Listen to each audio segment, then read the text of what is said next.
একাদশ শ্রেণীর প্রিয় শিক্ষার্থীরা, আসন্ন ফার্স্ট সেমিস্টারের প্রশ্নপত্রের কোয়েশ্চেন প্যাটার্ন ও নম্বর ডিস্ট্রিবিউশন এই নিয়ে একটি model question paper with solve answer আলোচনা করছি। তোমরা ভালো করে শোনো। আশা করি এটা দেখলে তোমাদের আসন্ন সেমিস্টার 1 পরীক্ষা সম্পর্কে একটা স্বচ্ছ ধারণা হবে, তোমাদের প্রিপারেশান অনেক বেটার হবে, তোমরা সফল হবে। তাহলে শুরু করছি। আমি সেমিস্টার 1 2024-এর একটি প্রশ্ন নিয়ে আলোকপাত করছি, তোমরা ভালো করে শুনতে থাকো। প্রথমেই বলি যে ফিজিক্স থিওরিতে ফুল মার্কস 35 নম্বর, টাইম হবে 1 ঘন্টা 15 মিনিট। এবার দেখো, এখানে ইনস্ট্রাকশানে লেখা আছে প্রতিটি প্রশ্নের উত্তরগুলির মধ্যে সঠিক উত্তরটি নির্বাচন করো। এই প্রশ্নপত্রে 6টি অংশ অর্থাৎ 6 রকম প্রশ্ন এবং তাতে মোট 35টি প্রশ্ন আছে। শিক্ষার্থীদের প্রদত্ত নির্দেশ মেনে সমস্ত প্রশ্নের উত্তর দিতে হবে। প্রত্যেক প্রশ্নের পূর্ণমান 1, গণকযন্ত্র অর্থাৎ ক্যালকুলেটরের ব্যবহার কঠোরভাবে নিষিদ্ধ। এখানে 35টা প্রশ্ন, 1 × 35 35 নম্বর। প্রথমে দেখো সেকশন এ অর্থাৎ এমসিকিউ প্রশ্ন, মাল্টিপল চয়েস প্রশ্ন কীরকম। এখানে বলেছে প্রথম প্রশ্ন, অ্যাভোগাড্রো সংখ্যার মান দিয়ে দিয়েছে, তাহলে সংখ্যাটির তাৎপর্যপূর্ণ অঙ্ক সংখ্যা সিগনিফিক্যান্ট ফিগার কত হবে? কারেক্ট অ্যান্সার হবে 4। তোমরা নিয়মকানুন জানো যে কিভাবে সার্থক সংখ্যা করতে হয়। এখানে দেখো 10⁻23, সুতরাং 1 2 3 4। এবার 10⁻23 এটা সার্থক সংখ্যা ধরা যায় না, সুতরাং এখানে 4টে সার্থক সংখ্যা। কারেক্ট অপশন হচ্ছে সি। 66 ফুট পার সেকেন্ড সমান x মাইল পার আওয়ার হলে x এর মান কত? তোমরা করে দেখবে, এর কারেক্ট অ্যান্সার হবে এ। তার কারণ 1 মাইল মান হচ্ছে 1760 গজ, 1 গজ হচ্ছে 3 ফুট, আর 1 ঘন্টা হচ্ছে 3600 সেকেন্ড। ইউনিট কনভার্সন করলে এটাই উত্তর আসবে। নেক্সট কি বলেছে, কোনো বস্তু রৈখিক ভরবেগ পি সময় টি এর সঙ্গে এইভাবে যুক্ত, যেখানে এ ও বি হচ্ছে ধ্রুবক এবং ধ্রুবক সংখ্যা, প্রযুক্ত বল এফ ফোর্স আর কি। প্রযুক্ত বল এখানে এফ যদি হয়, এফ হলে এফ এর সঙ্গে কীরমভাবে টি এর সম্পর্ক তোমরা করে দেখবে। কারেক্ট অ্যান্সার হবে এ। পরের প্রশ্ন দেখো, 4 প্রশ্নটা এইভাবে দেখতে থাকো। 45 মিটার ব্যাসার্ধ বিশিষ্ট 2 ঘর্ষণ গুণাঙ্ক যুক্ত সমতল বৃত্তাকার পথে সর্বাধিক যে দুটিতে একটি গাড়ি বাঁক নিতে পারে তা হলো। এখানে শূন্যস্থান পূরণ করতে হবে। জি এর মান বলে দিয়েছে, তোমরা করে দেখবে। কারেক্ট অ্যান্সার হচ্ছে ডি। এগুলো তোমরা কিন্তু করে ভেরিফাই করবে। 5 প্রশ্নটা কি বলেছে, i vector plus j vector ও আই মাইনাস জে ভেক্টর দুটির মধ্যবর্তী কোণের মান ভেক্টরের নিয়ম অনুযায়ী করে দেখবে। অ্যান্সার হবে ডি অর্থাৎ 90 ডিগ্রি। তাহলে তোমরা দেখতে পাচ্ছ কেমন ধরনের প্রশ্ন হচ্ছে।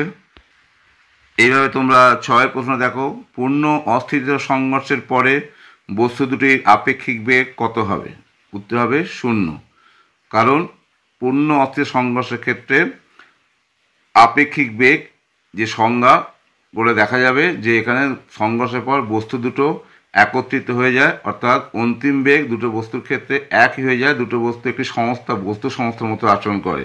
সুতরাং সংজ্ঞা অনুযায়ী v2 minus v1 by u1 minus u2 এটাই তো হচ্ছে সংঘর্ষ গুণাঙ্ক। সুতরাং এখানে হচ্ছে 0 হয়ে যাবে। এখানে আপেক্ষিক বেগ 0 হয়ে যাবে, অর্থাৎ সংঘর্ষ গুণাঙ্ক এখানে 0 হয়ে যাবে, কারণ আপেক্ষিক বেগ 0। কিন্তু এখানে যেহেতু আপেক্ষিক বেগটাই চেয়েছে, শুধু এখানে উত্তর হবে 0। এখানে একটা স্পেলিংয়ে ভুল আছে, তোমরা ঠিক করে নাও। এটা হবে রিলেটিভ ভেলোসিটি। কেমন? এটা TIVE। ওকে। এরপরের প্রশ্ন দেখো, কোনো বস্তুর উপর যে টর্কের ক্রিয়ায় বস্তুটি ঘড়ির কাঁটার বিপরীত দিকে ঘোরে সেটি হলো। কারেক্ট অ্যান্সার হবে এ। 8 প্রশ্নটা দেখো, পরপর দেখতে থাকো। অনুভূমিকভাবে উড়ে চলা একটি এরোপ্লেন একটি বোমা ফেলা হলে বোমার গতিপথ অধিবৃত্তাকার হবে। 9টা দেখো, এইভাবে পড়ে দেখো কি বলেছে। সমস্ত গতিবেগ চেয়েছে, এর কারেক্ট অ্যান্সার হবে সি। এগুলো তোমার চেক অ্যান্ড ভেরিফাইড, অর্থাৎ করে দেখবে।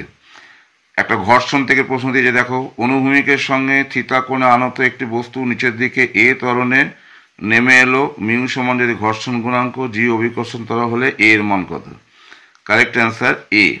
এইভাবে 11টা দেখো সমবৃত্ত গতিক্ষেত্র যে প্রশ্ন দিয়েছে, এর কারেক্ট অ্যান্সার এখানে এ আছে, বি, এতে হচ্ছে পরস্পর লম্ব, বিতে হচ্ছে পরস্পর সমান্তরাল, আর সিতে বলেছে সমান সমরৈখিক। এখানে তাহলে কারেক্ট অ্যান্সার হবে, করে দেখবে এ হবে, এখানে কারেক্ট অ্যান্সার হবে এ। ঠিক আছে, এরপর 12 প্রশ্নটা দেখো কি বলেছে। যখন কোনো কণা রৈখিক ভরবে 10% বৃদ্ধি হয় তখন কণার গতিশক্তি 21% বৃদ্ধি পায়, অর্থাৎ বি অপশনটা কারেক্ট। তাহলে এই এখানে দেখছো 12টা তাহলে এমসিকিউ প্রশ্ন হলো। এবার সেকশন বিতে হচ্ছে বিবৃতি কারণ ধর্মী প্রশ্ন, অ্যাসারশন, রিজনিংটা ING, এখানে এগুলো সব প্রিন্টিং মিস্টেক আছে। কিভাবে দেখো কি বলেছে, অপশানগুলো কি কি, বিবৃতি ও কারণ উভয় সঠিক, কারণ বিবৃতির সঠিক ব্যাখ্যা, বিবৃতি ও কারণ উভয় সঠিক কিন্তু কারণ বিবৃতির সঠিক ব্যাখ্যা নয়, বিবৃতি সঠিক কিন্তু কারণ সঠিক নয়, লাস্ট অপশান বলছে বিবৃতি সঠিক নয় কিন্তু কারণ সঠিক। এবার প্রশ্নগুলো তোমরা দেখতে থাকো, দেখো কি বলেছে। 13 প্রশ্নটা দেখো, একটি ঘনকের ভর বাহুগুলির দৈর্ঘ্য পরিমাপের ক্ষেত্রে ত্রুটির মান হলো যথাক্রমে বলেছে 3%, 2%, তাহলে ঘনকটির ঘনত্ব পরিমাপের ক্ষেত্রে চূড়ান্ত ত্রুটির মান হবে 9%। এখানে কারণটাও দিয়ে দিয়েছে, এর কারেক্ট আনসার হবে এ, অর্থাৎ এ মানে কি, এখানে বিবৃত কারণ উভয় সঠিক এবং কারণ বিবৃতির সঠিক ব্যাখ্যা। সুতরাং এখানে বিবৃতি ও কারণ এর সঙ্গে এ অপশনটা মিল খাচ্ছে, তাহলে এখানে টিক মারবে এ, যেটা আমি এখানে মেরে দেখিয়ে দিয়েছি।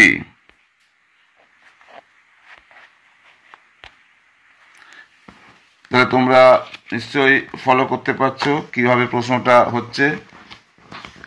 এরপরে আমি আসছি 14 প্রশ্নটা দেখো,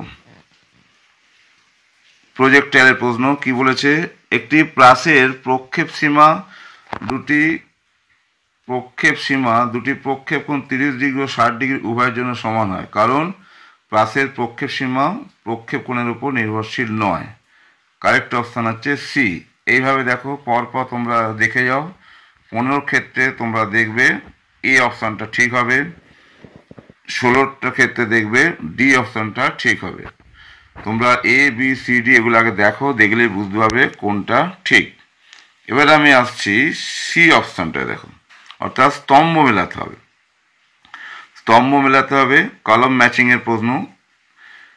এসটি অর্থাৎ সরণ সময় সমীকরণটি দিয়ে দিয়েছে, এস সমান এখানে বলে দিয়েছে, এখানে 4টে অপশান, এখানে 4টে অপশান আছে, কোনটার সঙ্গে কোনটা ম্যাচ করবে সেটা তোমাকে দেখতে হবে। এখানে দেখো আমি এই যে 4টে অপশান দিয়েছি, তোমরা করে দেখবে, এখানে এ অপশানটা হচ্ছে ঠিক, অর্থাৎ 1এরটার সঙ্গে সি মিল খাবে, 2এরটার সঙ্গে ডি খাবে, আর 3এরটার সঙ্গে বি হবে, 4এরটার সঙ্গে এ হবে। তার মানে 1এর সঙ্গে হচ্ছে সি হলো, 2এর সঙ্গে ডি হলো, 3এর সঙ্গে বি হলো, 4এর সঙ্গে এ হলো। দেখো আমি এটা আবার আমি এখানে তোমাদের সুবিধার্থে এখানে লিখে দিয়েছি, তোমরা এটাকে ভেরিফাই করে মিলিয়ে নাও। ওকে, এবার আমি আসছি 18 প্রশ্নটা দেখো, এটাও একটা প্রজেক্টারের প্রশ্ন। এখানে প্রাসের সঞ্চার পদের সমীকরণটা দিয়ে দিয়েছে, জি দিয়ে দিয়েছে, তাহলে এর সঙ্গে বিকে মেলাতে হবে। এখানে দেখো এই অপশানগুলো দিয়েছে, এখানে কোনটা হবে তোমরা তাহলে দেখো, এখানে অপশানগুলো এই যে দেখো দিয়ে দিয়েছে। তাহলে দেখো ডি এরটা এখানে ঠিক, ডি এরটা ঠিক মানে 1এর সঙ্গে কি হচ্ছে না সি মিল খাবে, আচ্ছা 2এর সঙ্গে ডি হবে, 2এর সঙ্গে ডি হবে, 3এর সঙ্গে বি হবে, আর 4এর সঙ্গে এ হবে। তাহলে আশা করি তোমরা এটা করতে সক্ষম হবে। এবার আমি আসছি 19 প্রশ্নটা দেখো, দুটি স্তম্ভকে মেলাতে হবে, জার্ডের সূত্র, জার্ডের পরিমাপ বলের ঘাত দিয়েছে, ত্বরান্বিত গতিতে তার করেসপন্ডিং 4টে এখানে দিয়েছে, তোমরা করে দেখবে এর সঙ্গে এটা ঠিক, অর্থাৎ 1এর সঙ্গে ডি ম্যাচ করবে, 2এর সঙ্গে বি, এইভাবে 3এর সঙ্গে 4এর সঙ্গে যথাক্রমে সি ও এ ম্যাচ করছে। নেক্সট আমি আসছি 20 প্রশ্নটা দেখো, এখানে স্তম্ভগুলো দেখো দিয়ে দিয়েছে, 3টে স্তম্ভ, বি এর দিকে 3টে স্তম্ভ, তাহলে কোনটার সঙ্গে এখানে 3টে স্তম্ভ দিয়েছে, আর এখানে হচ্ছে 4র্থ স্তম্ভ দিয়েছে।